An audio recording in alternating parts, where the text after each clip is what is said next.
Assalamualaikum warahmatullahi wabarakatuh.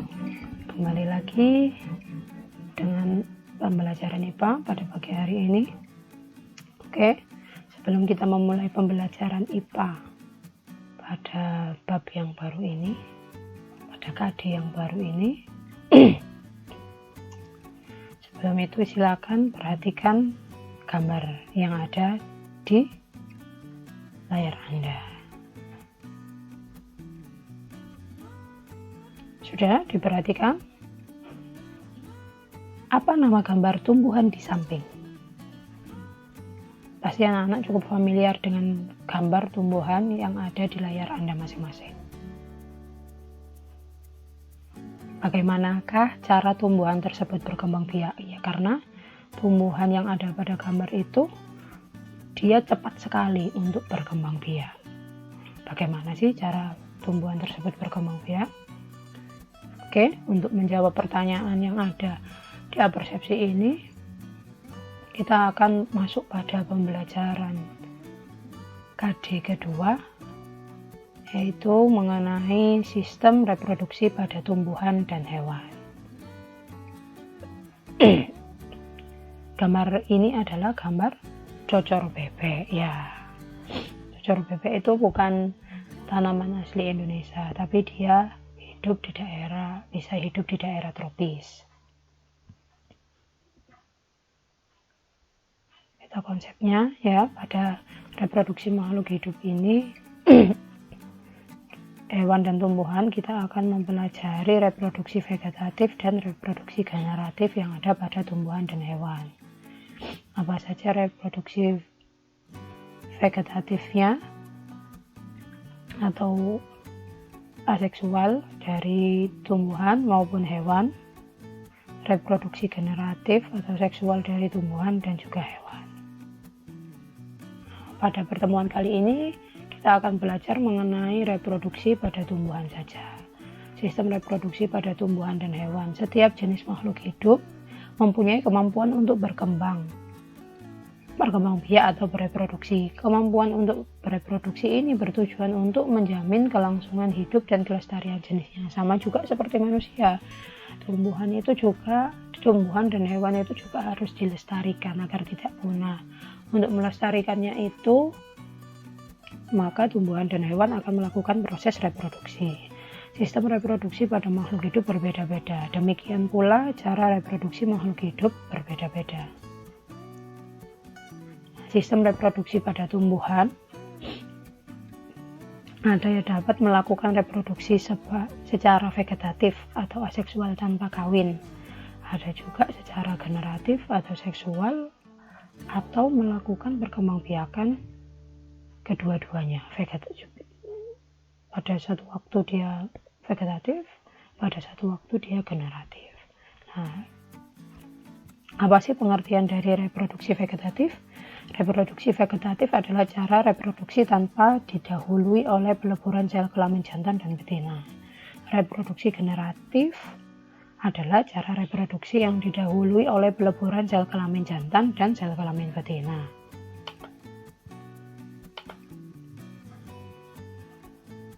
Nah, reproduksi vegetatif sendiri itu dibagi jadi dua. Ada vegetatif alami, ada vegetatif buatan. Untuk yang vegetatif alami ada yang namanya rizoma atau akar tinggal. Tanaman apa saja yang melakukan reproduksi secara vegetatif alami? Ada jahe. Yang vegetatif alami berupa rizoma ya. Ada jahe, kunyit, temulawak, kencur. Untuk yang selanjutnya ada vegetatif alami berupa umbi lapis. Tanaman apa saja yang berkembang biak dengan umbi lapis? Yaitu ada bawang merah, bawang putih, bunga bakung, bawang bombay. Terus perkembangan biakan vegetatif alami yang selanjutnya ada umbi batang. Yang melakukan perkembangbiakan dengan umbi batang adalah kentang dan juga ubi jalar. Umbi akar yang melakukan perkembangbiakannya tumbuhannya contohnya singkong, bengkuang, dahlia, itu umbi akar. Tunas Contoh tumbuhannya yang berkembang biak dengan tunas ada pisang, ada tebu. Berkembang biakan vegetatif alami yang selanjutnya ada tunas adventif, ada cocor bebek. Cocor bebek ini tunas adventifnya di daun yang tadi ya. Makanya kenapa sih cocor bebek itu cepat sekali tumbuh atau berkembang biak, karena daunnya itu bisa tumbuh individu baru yang nanti jika individu baru yang ada pada gerigi-gerigi daunnya tadi jatuh, maka individu itu akan berkembang menjadi individu baru. Ada tanaman cemara, ada sukun, ada kesemek, itu menggunakan tunas adventif, stolon atau geragi. Contoh tanamannya ada arbei, stroberi, pegagan, rumput teki. Terus yang terakhir ada vegetatif alami berupa spora. Contoh tanamannya adalah lumut dan paku. Nah ini contoh ya. Kalau ini rizoma pada jahe, ini umbi lapis pada bawang merah, ini umbi batang pada kentang, ini ya. Terus di kentang itu kan ada gerigi-geriginya, itu tunas sampingnya. Nah ini yang cocor bebek tadi, ini tunas adventif daun. Terus tolon, ini ya, dia jadi akarnya menjalar di atas permukaan tanah, batangnya menjalar di atas permukaan tanah, terus tumbuh akar. Itu namanya stolon atau geragi. Yang selanjutnya ini spora yang ada pada lumut. Bentuk vegetatif buatan. Apa itu vegetatif buatan? Adalah perkembangbiakan tumbuhan secara vegetatif yang dilakukan oleh manusia. Apa saja contoh dari vegetatif buatan? Ada stek, ada merunduk, ada menempel, ada cangkok, ada menyambung. Kalau menempel sama menyambung itu, dia itu fungsinya adalah pemuliaan, maksudnya untuk menghasilkan tumbuhan jenis baru atau lebih berwarna. Reproduksi generatif pada tumbuhan berbiji. Reproduksi generatif atau seksual pada tumbuhan tingkat tinggi contohnya terjadi pada tumbuhan berbiji tertutup Angiospermae. Tumbuhan berbiji tertutup memiliki bunga. Bunga merupakan alat reproduksi generatif. Alat kelamin jantan terdiri atas benang sari. Alat kelamin betina itu terdiri atas putik tersusun atas bakal buah atau ovarium, tangkai putik, stilus, dan kepala putik atau stigma. Jadi ini bagian-bagian dari bunga. Ada kepala putik, ini ya kepala putik, ada tangkai putik, ada bakal buah itu yang luar. Nah, tangkai putik sama bakal buah ini adalah bagian dari putik. Terus ada dasar bunga, ada bakal biji itu yang dalam, ini bakal biji ya yang dalam.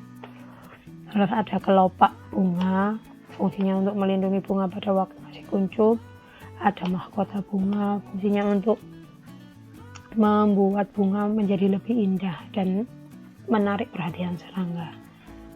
Benang sari, ada kepala sari, ada tangkai sari.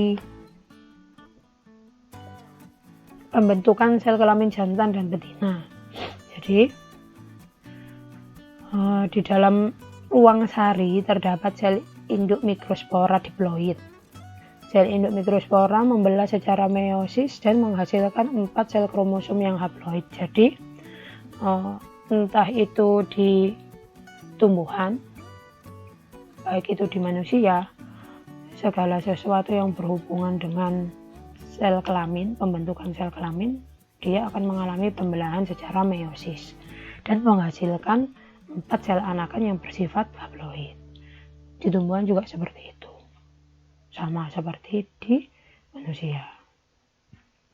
Ini adalah bentuk sel kelamin jantan pada tumbuhan. Nah, bakal buah merupakan tempat terdapatnya bakal biji. Bakal buah terletak di dasar bunga atau reseptakel dan bentuknya menggelembung. Di dalam bakal biji terdapat sel telur yang merupakan gamet betina. Di dalam bakal biji terdapat sel induk. Jadi di bunga itu ada ovumnya itu dibagi jadi dua, ada sel telur, ada sel induk. Sel induk ini atau megaspora betina yang bersifat diploid. Sel induk megaspora bermeiosis menghasilkan 4 sel haploid. Jadi ovumnya nanti ada 4. Bentuk sel kelamin betina pada tumbuhan bisa dilihat pada gambar ya. Ini sel induk atau megaspora mengalami pembelahan secara meiosis menghasilkan 4 sel anakan yang bersifat haploid. Akan menghasilkan sel satu sel megaspora ya, jadi satu sel yang dihasilkan tadi dari 4, satu selnya akan berdiferensiasi membentuk sel megaspora. Yang 3 kemana? Hilang, sama seperti pada ovum ya di manusia. Jadi yang berkembang hanya 1. Sel megaspora bermitosis menghasilkan 8 inti sel. Nah, sel 8 inti sel ini nanti akan berkembang menjadi ini ovum ya, atau sel gamet betina. Nah, pada sel gamet betina itu terdapat sel telur yang bersifat haploid, inti polar yang bersifat diploid, ada sel antipoda yang bersifat haploid, dan ada sinergit yang bersifat haploid. Penyerbukan pada tumbuhan berbiji. Jadi, penyerbukan pada tumbuhan berbiji itu dibagi berdasarkan, ada yang dibagi berdasarkan perantaranya, ada yang dibagi berdasarkan asal serbuk sarinya. Kalau dibagi berdasarkan perantaranya ya, penyerbukan itu dapat dibedakan menjadi 4 ya. Yang pertama anemogami. Anemogami itu adalah penyerbukan dengan bantuan angin. Hidrogami, hidro itu air, jadi penyerbukan hidrogami adalah penyerbukan dengan bantuan air. Kalau zoidiogami adalah penyerbukan yang dibantu dengan hewan. Tapi zoidiogami itu dibagi lagi menjadi 4. Ada entomogami. Penyerbukan ini berlangsung dengan bantuan serangga. Entomogami itu serangga. Ornitogami, penyerbukan yang berlangsung dengan bantuan burung.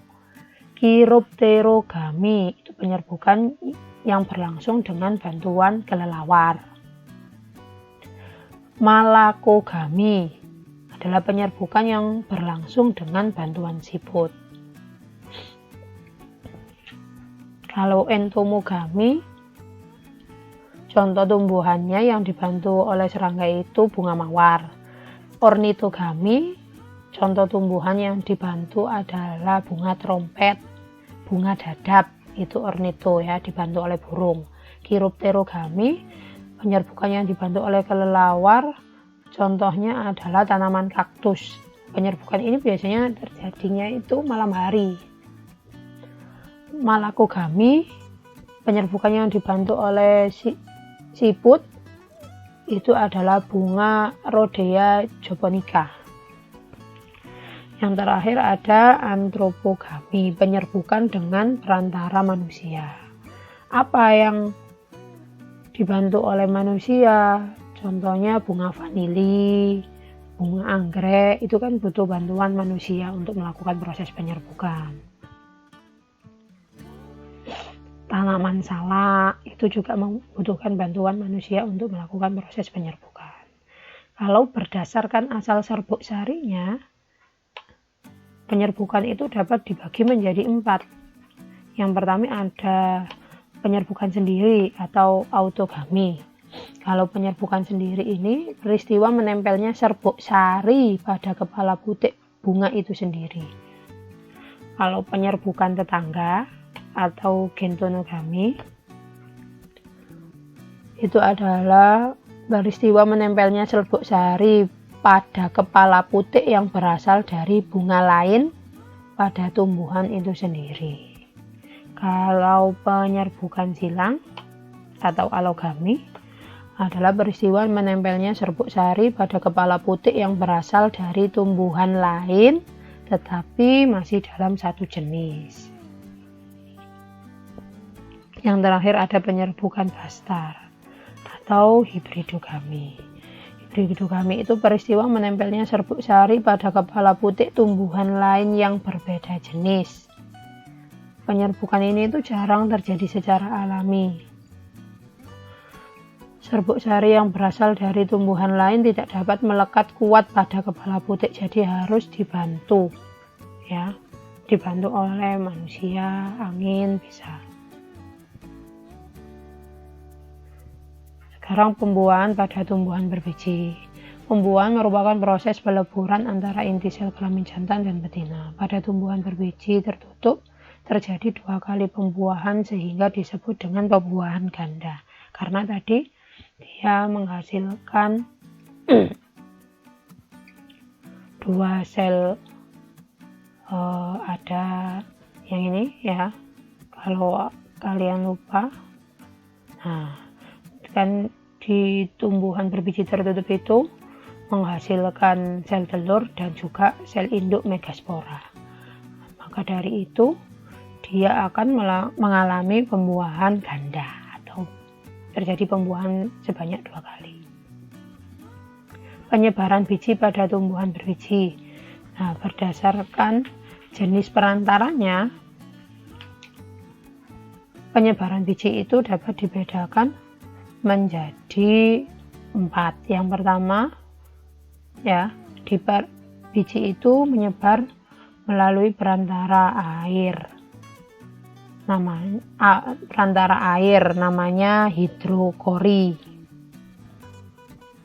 Contohnya yang hidrokori itu adalah kelapa, bakau, itu hidrokori.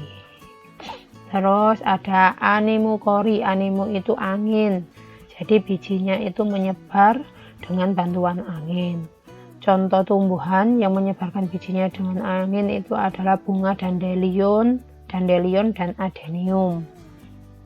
Terus ada juga yang bijinya menyebar itu dibantu oleh hewan, namanya zookori. Tapi untuk bantuan hewan ini juga dibagi lagi, ada 4 jenis. Yang pertama entomokori adalah proses penyebaran biji dengan perantara serangga. Ornitokori adalah proses penyebaran biji dengan perantara burung. Chiropterokori penyebaran biji dengan perantara kelelawar. Mamukori adalah penyebaran biji dengan perantara hewan mamalia. Yang terakhir ada antropokori. Antropokori adalah proses penyebaran biji yang berlangsung dengan bantuan manusia. Jadi manusia yang menyebarkan bijinya.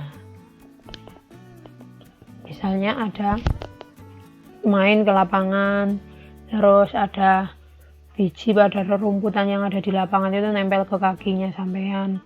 Kemudian kamu jalan ke rumah, di celananya sampai celananya bersihkan, akhirnya bijinya tadi nempel di halaman rumah, akhirnya tumbuh di sana. Nah, itu adalah salah satu contoh penyebaran biji dengan antropokori.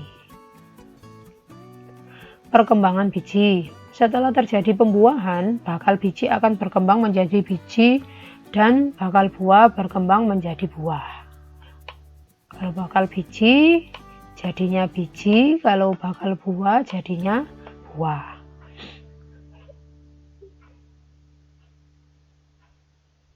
Struktur bakal biji dapat dilihat di gambar ini ya.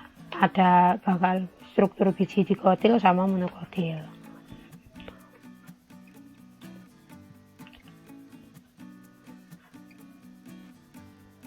Embrio dan persediaan makanannya terbungkus oleh selaput biji. Ini struktur bijinya dikotil sama monokotil ya. Bisa dilihat sendiri dan dibaca sendiri. Terus perkecambahan. Nah, setelah palu biji ditanam, dia akan tumbuh atau mengalami proses perkecambahan. Nah, proses perkecambahan biji itu bergantung pada proses imbibisi. Apa itu imbibisi? Imbibisi itu merupakan penyerapan air oleh biji, sehingga biji mengembang, memecahkan kulit biji, dan memicu perubahan metabolik pada embrio yang menyebabkan biji tersebut tumbuh. Ya. Nah, ini contoh dari perkecambahan macam-macam tanaman ya. Nah, untuk yang pertama tipe perkecambahan pada dikotil. Yang ini dikotil. Ini dikotil. Epigael, yang ini dikotil epigael. Terus yang B ini dikotil hipogael. Terus yang C ini monokotil. Apa epigael sama hipogael? Kalau epigael itu yang bijinya pecah, kemudian bijinya nanti akan tumbuh ke atas. Tapi kalau yang hipogael itu bijinya tumbuh akar, tapi bijinya nggak keluar. Yang keluar itu plumulanya. Akhirnya plumula nanti berkembang jadi daun utama.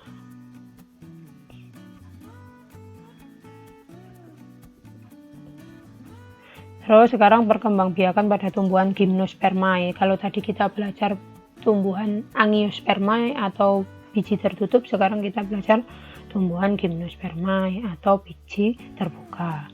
Memiliki alat reproduksi berupa strobilus. Strobilus jantan menghasilkan gamet jantan. Kalau strobilus betina menghasilkan gamet betina. Ya.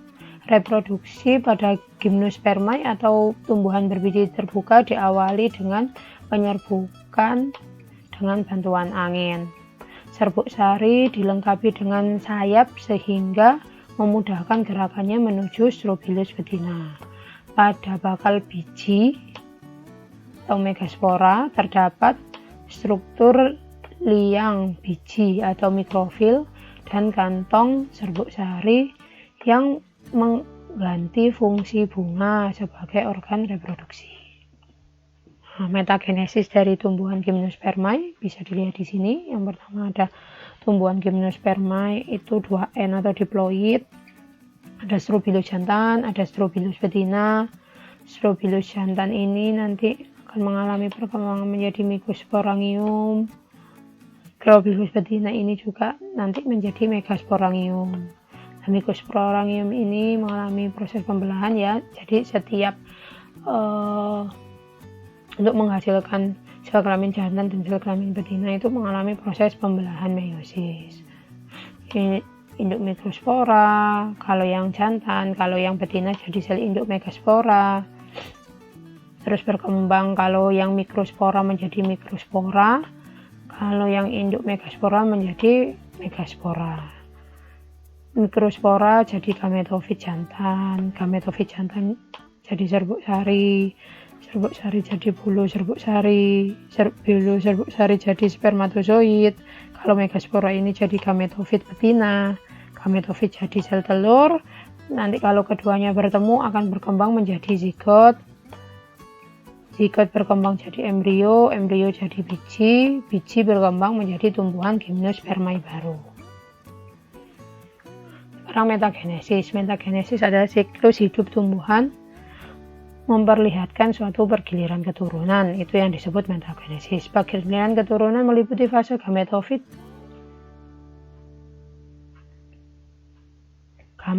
dan sporofit ya. Ini salah satunya salah. Ini gametofit, yang satunya ini sporofit. Fase gametofit atau fase generatif, ini peleburan sel kelamin ya, merupakan tahap menghasilkan gamet haploid. Kalau fase sporofit atau fase vegetatif merupakan tahap menghasilkan spora, karena sporofit spora. Gametofit menghasilkan gamet haploid yang akan menyatu membentuk zigot. Nah, ini bisa diperhatikan metagenesis tumbuhan lumut dan metagenesis tumbuhan baku. Bisa dibaca sendiri, nanti disamakan dengan yang ada di LKS. Faktor-faktor yang mempengaruhi pertumbuhan dan perkembangan tumbuhan. Ada faktor internal sama faktor eksternal. Untuk internalnya apa saja yang berpengaruh? Ada gen, ada hormon. Kalau faktor eksternal atau faktor dari luar itu ada air dan mineral, suhu, kelembapan, dan juga cahaya. Terakhir, kita belajar mengenai teknologi reproduksi pada tumbuhan. Untuk mengembangkan tumbuhan itu sekarang banyak teknologi yang digunakan. Yang salah satunya adalah hidroponik. Jadi metode budidaya tanaman menggunakan air, tanaman akan menyerap nutrisi yang terlarut dalam air untuk tumbuh. Terus yang kedua ada vertikultur. Metode budidaya tanaman dengan cara membuat instalasi bertingkat. Sama seperti hidroponik, cuma dia kalau vertikultur itu bertingkat. Yang selanjutnya ada kultur jaringan, yaitu proses perbanyakan tanaman dengan memanfaatkan bagian tumbuhan untuk ditumbuhkan dalam media steril yang mengandung nutrisi. Oke, sekian dari saya. Wassalamualaikum warahmatullahi wabarakatuh.